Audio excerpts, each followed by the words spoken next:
Hi guys, and welcome to our Friday video. So we've been talking about how firms are making decisions, and we've specifically been talking about the costs that firms face. So they decide how to make something they want to sell, and they need stuff to make the stuff. So you need workers, you need labor, you need maybe machines or buildings. Maybe it's a simple machine like a pizza oven. Maybe it's complicated like an assembly line at the Corvette assembly plant.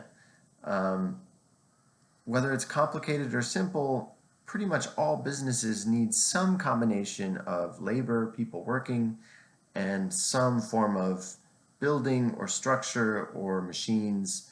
And a lot of businesses need inputs of various sorts, maybe component parts that they buy from suppliers, maybe ingredients that they buy to make food. So we've been thinking about how those things all kind of come together. There's this entrepreneurial spirit that ties together all the factors of production and uses them to make products that we then go on and sell. And so we're thinking about the costs facing a firm. It's an important part of the decision-making process for a firm. Obviously, it's not everything. So we're thinking about the making sort of decisions. We haven't started talking about the selling sort of decisions yet. And so next week, we're going to start getting into talking about different market structures. What kind of market are firms selling their products into, and how does that affect what decisions they make, what it looks like when they're figuring out how much they're going to be able to sell something for. That's a really important part of figuring out what a firm's going to do, right? So the costs are important, but so is the money coming in. Obviously, we need that too, and that's going to tell us how much stuff a given firm should make once we have those two pieces we can put together. I'm still figuring out exactly what the midterm next week is. Well, so it's going to be a multiple choice. It's going to be online, hosted on Blackboard, and as I mentioned in a Blackboard announcement, it's going to be released on Thursday and due Friday, so you'll have a little over 24 hours to complete it in. It's going to be open book and open notes. It's going to be made to be able to take it within our class time, so you can take it on Friday at the normal class time. That's fine. You can also take it the night before if you want to get it done. You can spend longer than a normal class time working on it if you choose to. But it's not made to be a long, grueling take-home. It is something that is made that you can answer those questions within a reasonable amount of time. What I'm still figuring out is what Monday and Wednesday are going to look like, and so I would like to hit some of the high points of things that we've talked about in the class so far, kind of tie them together using some big themes. And that helps serve as almost a review for going into the second midterm. I'm not sure if we will start getting into Chapter 8 material on market structure or not. So for now, look over chapters, I believe it's 5, 6, and 7, about elasticities, about how firms face costs, and also about consumer choices. Those are the materials that'll be on the midterm. And I am guessing we'll hold off on Chapter 8 material until after next week's midterm. So today I'm going to just talk about a few of the highlights to summarize what we've talked about with costs when a firm is thinking about how to make stuff. So importantly, we need to think about what kind of time frame we're working within. If we're thinking about long-term stuff, then it means firms can choose everything. They can choose whether they want to have a little restaurant or a big restaurant or a food truck. Do they want to have a warehouse and be able to distribute things? Those are all decisions that you can make in the long term. You need to make when you're deciding how to position your business to do well. Those are not things that you can change in the short run. So in the short run, you have what you have. You've got the building that your restaurant is in, or the warehouse that you currently have, or even the trucks that you have, the machines that you have.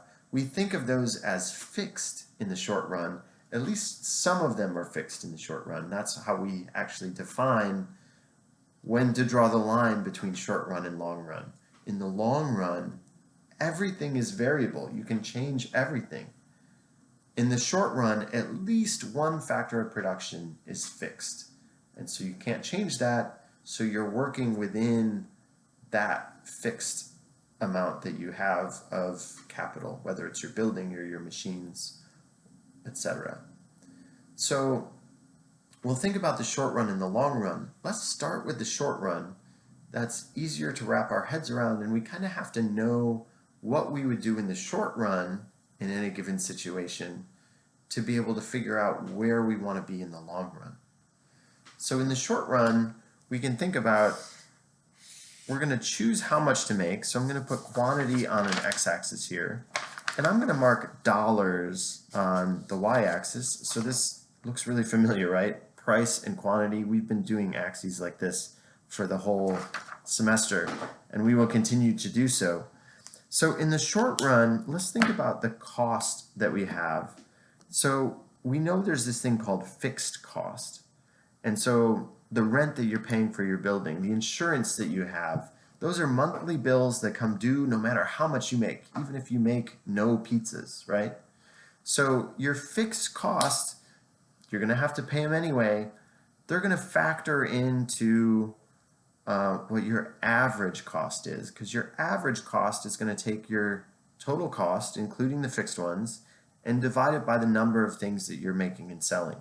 So if you've got cost of $1,000 and you sell 100 pizzas, your average cost of making pizzas is $10 each, because we just took 1,000 divided it by 100.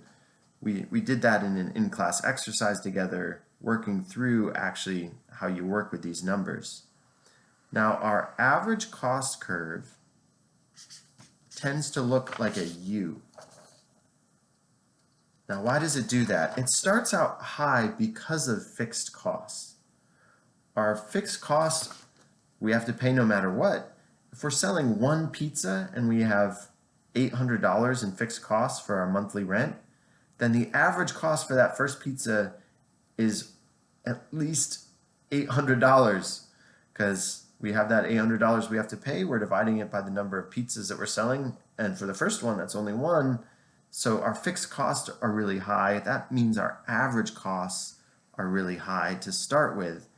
As we start spreading out that fixed cost over more and more units, that leads to this zone where the average cost is going down. Now, eventually our average cost curves back up again. Why is that? Well, that is because of this other curve, the marginal cost curve. The marginal cost curve is measuring how much additional does it cost to make one more unit. And so for something like pizzas, fixed costs, we say those are fixed, right? Those are a sunk cost that we're not going to factor in. And so what does it cost? What is the additional cost of making that first pizza? We're not factoring in the $800 rent, because we have to pay that no matter what. How much extra is it going to cost us? Well, we think about how much extra we have to pay for the ingredients, for the labor, for the different factors of production that go into making pizzas, and specifically the variable cost ones, the ones that change depending on how much you make. And so for making pizzas, that would be ingredients, that would be labor, things like that, the boxes that you put the pizza in, etc. And so marginal cost, it often starts with kind of a downward. That's as you're getting more efficient, as you're able to specialize in stuff. You know, that's where you go from having one worker who's doing everything, both cooking and customer service, to having two workers, and okay, one can be working the ovens, cooking in back, the other one can be up front working with customers. You can make more pizzas, more than twice as many as one person if you have two people, because you can have those people specializing. That's when your marginal cost would be going down, but eventually marginal costs start going up. because we have a fixed amount of capital. We're working within a certain restaurant building with certain pizza ovens. If you add a fourth, fifth, sixth worker, they may help you make more pizzas, but the bang for the buck you're getting gets smaller and smaller. Eventually, you might even have people bumping into each other and making people less effective, too many cooks in the kitchen, right? And so that's why your marginal cost goes up, because you have those diminishing returns. So if we think of diminishing returns to the marginal product of labor, the marginal product of capital, all of our production factors tend to have diminishing marginal product eventually. And so that leads this marginal cost curve to go up. You can think about how that means one more unit is costing more to make than the average. That means it's going to start pulling that average cost up, and that's when our average cost curve starts going up.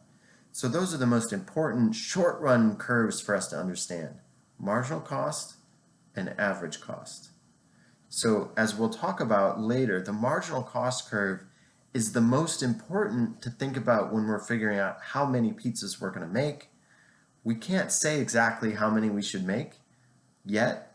It's not necessarily here where the marginal cost is lowest, and it's not probably there where it crosses average cost curve. We need to figure out what market we're in and how much money we get for selling pizzas to figure out how many we should be making. So we'll get there.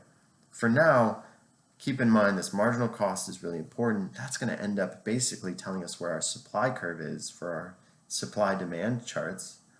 The average cost curve is important both as a concept and because we need it now as we turn to the long run. So in the long run, we can choose what our pizza restaurant looks like, right? Do we want a food truck? Do we want a small restaurant? Do we want one that only does takeout, or do we want seating? Do we want a big square foot, lots of tables? Those are long run decisions that we would take as given in the short run, but in the long run, it's not. Now that same average cost curve that I had before, let's say that's for a restaurant, with a certain amount of seating, fairly small. I'm going to draw that same curve from before, but I'm going to now label it this short run average cost curve. And so it's got that U shape. I've made it a little more squished together, but let's say that's that same exact curve. Now in the long run, we're going to decide, do we want to be on that curve, or do we actually want to be on this curve? It's a different short run average cost curve, one that is involving a smaller amount of capital, probably a food truck. Or do we want a bigger restaurant with extra pizza ovens, more seating, or do we want a really big one? So these are all giving us different options for short run average cost curves we could be on. And so if we think of all of these together, we can look at what's lowest at any given point, and that's going to let us trace out this, in my case, thick curve. That's the long run average cost curve. It is kind of defined by the lowest point on all of the different possible curves for the short run average cost. And so you could imagine that the lowest average cost you can get over here is from the food truck curve, because you're not selling a lot of pizzas. You start selling more, man, you've gone way up the curve on that same food truck short run average cost. Now the lowest average cost you could have is by being on this small restaurant curve. Now if you're moving this, selling more pizzas, it would be too crowded in that small restaurant. You need the medium size. And if you're selling a whole lot, the cheapest you can get for long run average cost is by being on this really big restaurant size average cost curve. So we're taking the lowest, the cheapest way that we can make a certain number of pizzas by looking at all the different possible short run average cost curves, and that's giving us this long run average cost curve.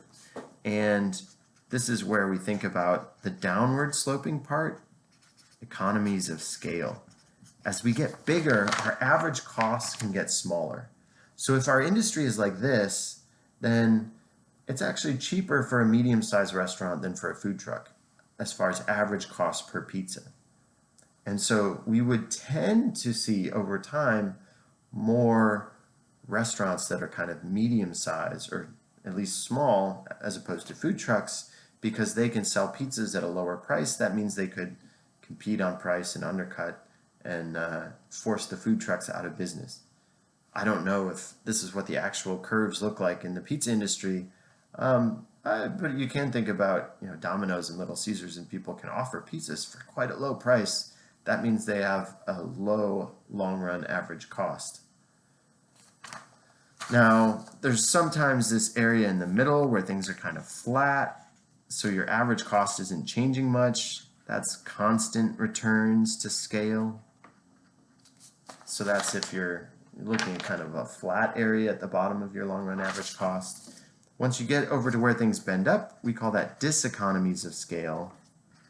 That's when you're getting too big for your britches.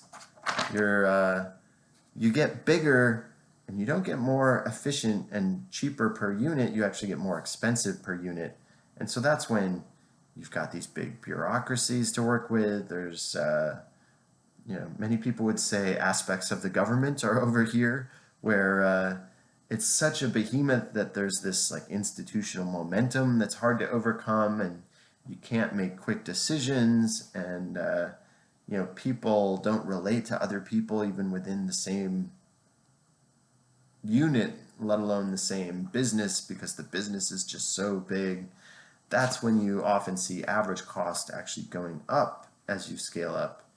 So we're in diseconomies of scale. And so what these curves look like for an industry, it's going to help us think about what we tend to see. Do we tend to see a bunch of small to medium-sized pizza restaurants, or do we see a bunch of food trucks? Do we see huge companies that tend to be the big players, the Googles, or even the TVA or power companies or things like that? And so we'll be talking about this more as we get into market structure and thinking about how businesses are competing with each other and what that means for the prices we see, how consumers are affected, and how firms actually make decisions about how much to produce. So there's our overview of Chapter 7 materials. If you're filling out your homework for week 8, a bunch of the answers were in there. So I'll put that in the text of this, that you may want to watch this if you're doing your homework, and fill things out as you watch along. I hope you guys have a great weekend. Everyone stay healthy. Let me know if I can help with anything, and I will see you next week. All right. Thank you.